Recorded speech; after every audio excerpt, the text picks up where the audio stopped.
Good morning. Any Ram Dass fans out there? Oh, yeah. The quotes came from this short book, Cookbook for Awakening, and it's got pictures of his escapades for many years, and it's just the most delightful thing to read. I just dearly love it. But this morning we're talking about happiness. Happiness. And I know you all know that happiness is never obtained out in the world. You know, all of the money in the world wouldn't make you happy, but wouldn't you like to prove it wrong? I know I would. I'd just like to try it sometime and see how it works. And holding a high position in an office or an organization also won't give you the happiness you're seeking.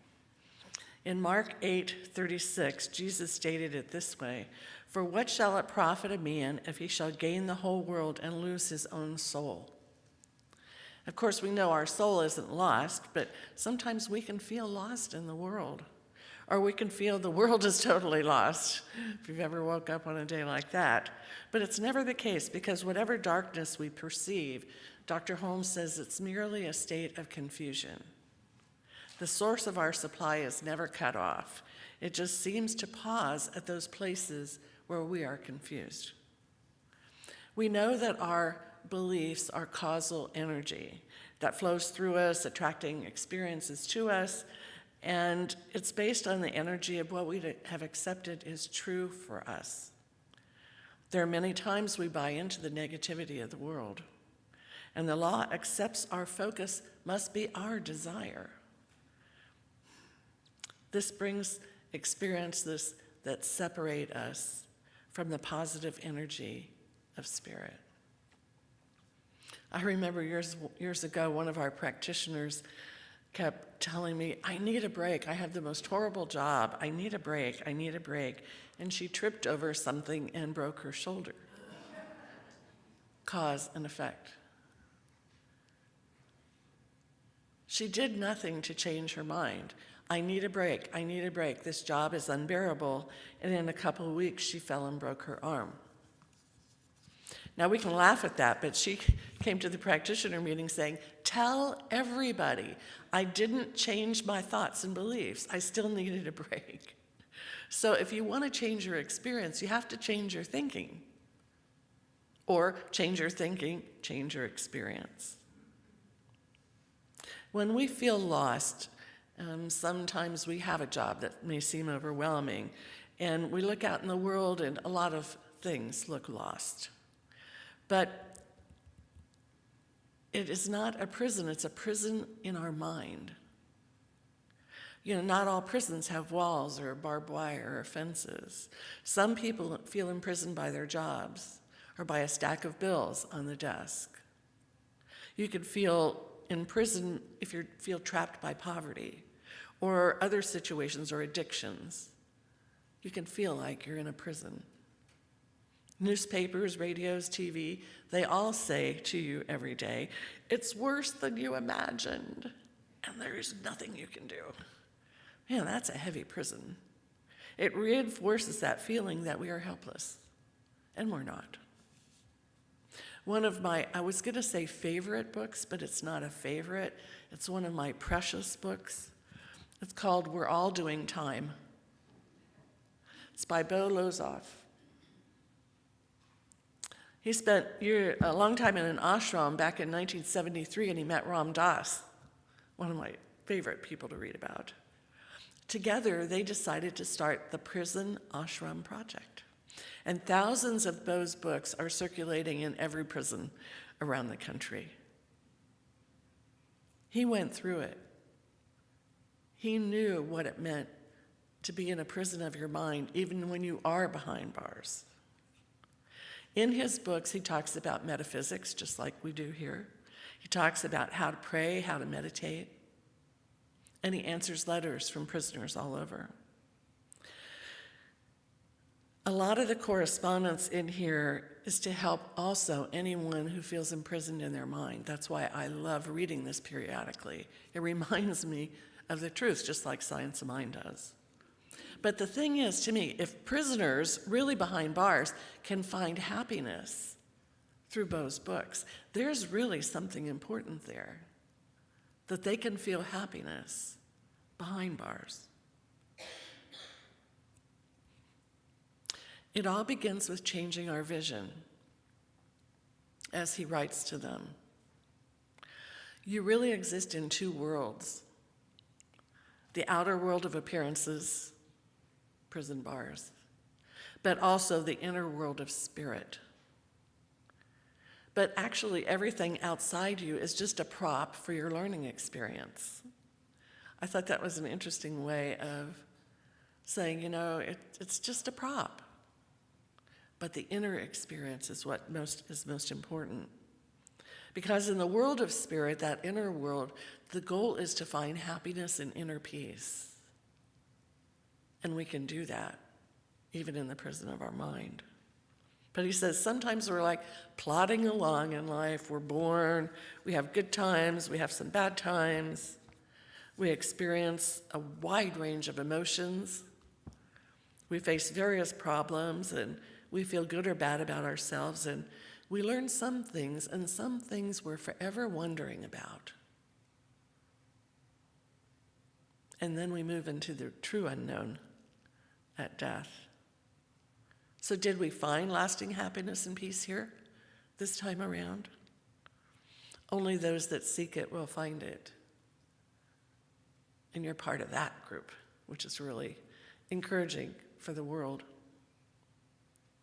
In 2012, there was a report by the California Department of Corrections and Rehabilitation that said 65% of those released from California prisons returned within 3 years, returned to prison in 3 years. So I'm going to suggest they start calling it the California Department of Incarceration. Forget about this word called rehabilitation. Doesn't seem to work very well.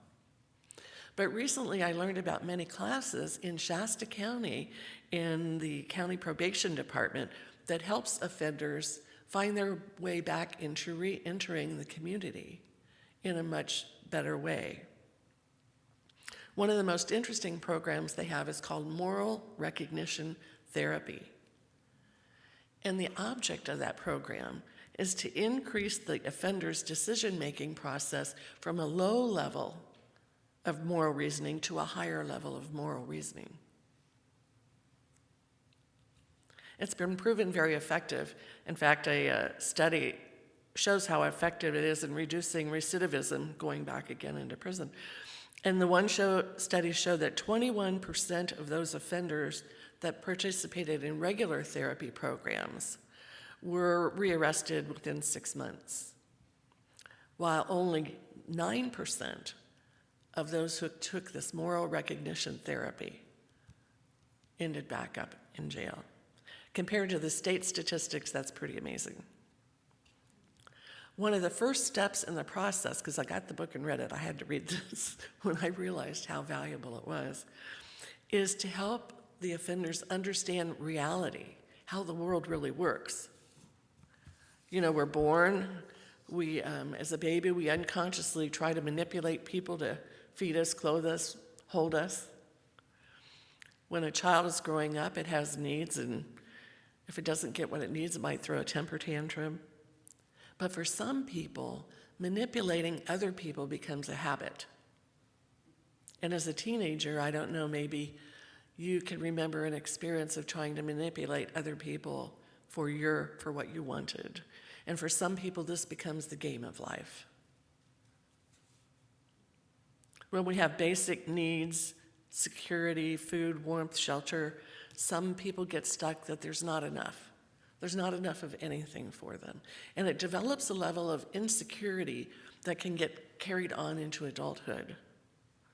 And at that point, there's a never-ending list of who's to blame, but it's never themselves.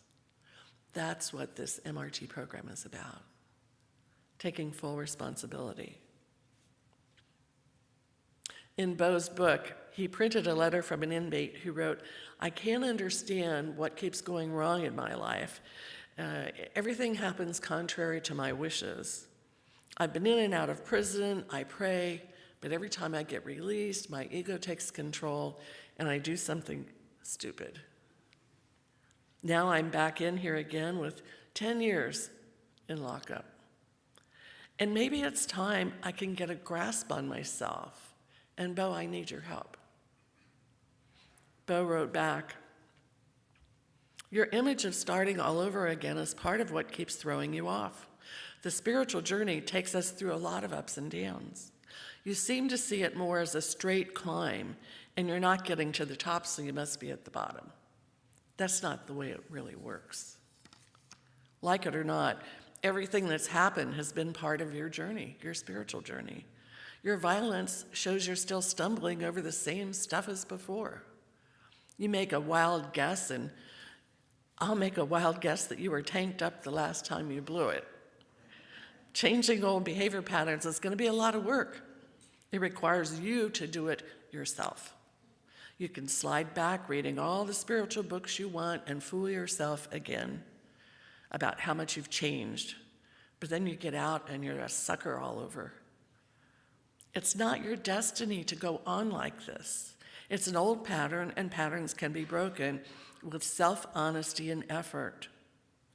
Part of self-honesty is taking full responsibility for your life, full responsibility. Those are hard-hitting words for someone who wants to blame everything else in the world why they're in lockup. But in Science of Mind, one of the first things we learn is the unhappiness in our life, we chose it. We don't want to hear that. Wait a minute, how could I have chosen that? It depends on your thoughts and beliefs. You've probably accumulated some negative baggage in your life. That unhappiness builds up. It forms attitudes. It leads us to behaviors that are consistent with that. And ego can fool us into thinking the baggage is really who we are, who you've always been. But it's not who we are. We are spirit in form. Bo wrote another letter. Happiness isn't a measure of bad things not happening to us. It's a measure of how we deal with everything that comes down the pike. To really get serious about unloading your suffering and make some deep inner changes, you've got to let go of all the cop-outs and self-deceptions you've carried about, I was born deprived, I have no control over my destiny. You're wasting the present by being trapped in the past. To me, that's a powerful sentence. You're wasting the present by being trapped in the past. The real trick to being happy is to get our conscious mind and subconscious mind in harmony. That what we're putting in our subconscious mind is happiness, love, peace, joy, and we fill it with that, and then we are in harmony. There's a new book out. I just saw it yesterday advertised. It's not even in print yet. It's called Can't Hurt Me by David Goggins. His childhood was a nightmare, poverty, prejudice, physical abuse. But through self-discipline and mental toughness, he transformed himself from being a depressed, overweight young man with no future into a U.S. Armed Forces icon and one of the world's top endurance athletes. He's the only man in history to complete elite training as a Navy SEAL, an Army Ranger, and an Air Force tactical air controller. And he's set records on numerous endurance events. And Outside Magazine named him the fittest real man in America. I want to read that book. I already ordered it. It's not in print yet, but it's going to come, and I'll let you know if you don't read it. I bet there's a lot of Science of Mind principles in there. I bet there's a lot of what Bo tells people in there. In the book, he shares his astonishing story and reveals that most people only reach 40% of their true capabilities, 40%. So he calls it the 40% rule. But we can push past it. We can push past the pain, the fear, and reach our potential. So we'll see what he says about that. So in taking control of our life, we have to admit we are the source of our problems. So I encourage you to take any of the certificated Science of Mind classes that begin in January. There's a lot in the 40% rule in there. I know that, because we want you to reach your potential. But we also want you to really understand the creative process. The first part of understanding our potential is understanding what we've been telling ourselves. Do we have a lack of honesty in our life? Have we betrayed people? Are we doing the best for our health? Do we lack personal control? Do we seek pleasure and avoid pain of the past? Can we be willing to commit to change and stop those negative tapes that we tell ourselves? And Chris mentioned Lucinda Alton is going to be giving our first online class, and it's Saturday mornings when you're not at work. So there's no reason not to take it. And it's on the power of decision. The power of decision is one of the most practical classes I think we teach. One chapter is how to be happy, how to feel abundant, how to be abundant, how to have work or creative activities that are totally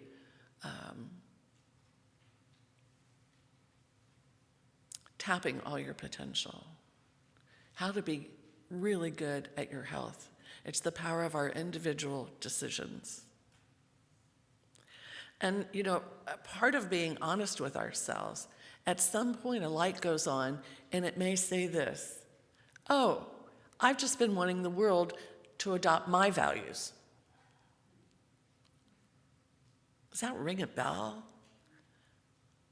It could. It could if we hang around only with people that have your values and those values are detrimental to you, or those values don't make you happy. Something to think about. So our problems are not the fault of the world. They're based on our attitudes and beliefs, which sidetrack us from happiness.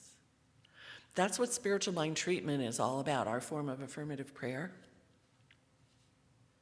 We want to have a new understanding of our individual power, that we live in a field of unlimited creativity.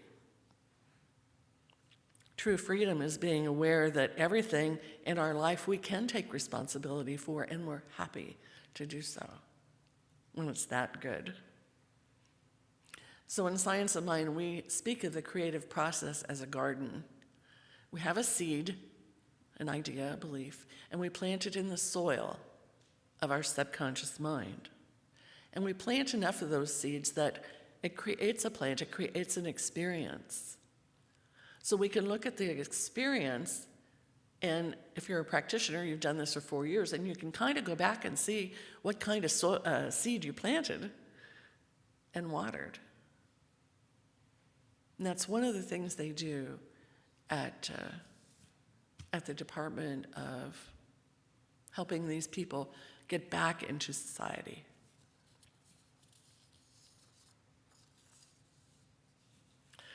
As we approach New Year, I thought I would give you a little handout. It's in your program. It's called My Master Plan for Happiness.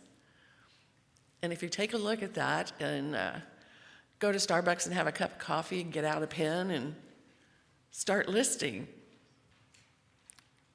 3 areas of goals: a 1-year goal, a 5-year goal, and a 10-year goal.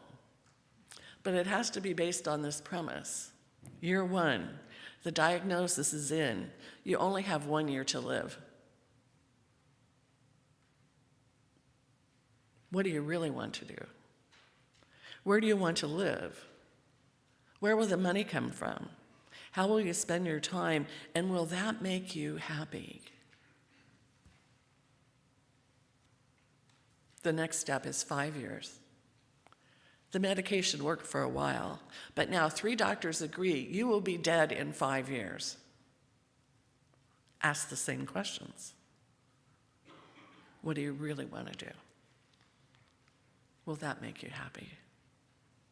And then repeat the exercise for 10 years, because the therapy is improved, but it's only temporary, and at this rate, you only have 10 years to live.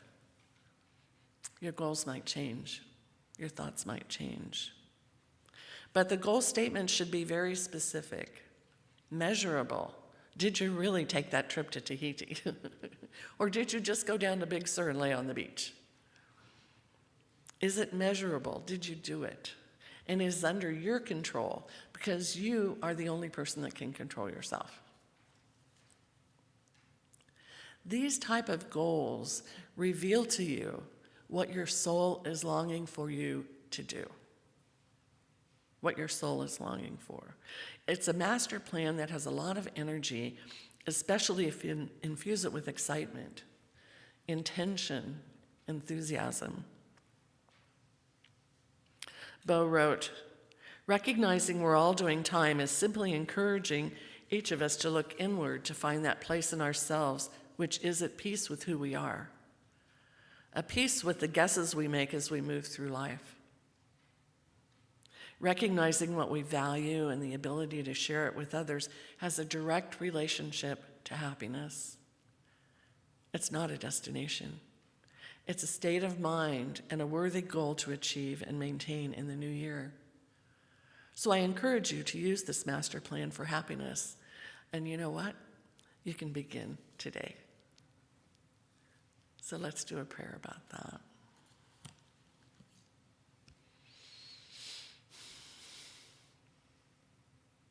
I'm already here. My destination has brought me here as a soul on this path that goes in and out of being a human. I'm here because I have a destiny. It's not real clear at the moment, but I know when I feel my power and listen to my soul's voice, I get a clue of what I'm meant to do. Supported by the whole energy of the universe. I know it's not wrong. It can't be wrong. Maybe a challenge. But if I don't do it, will I be in the prison of my mind?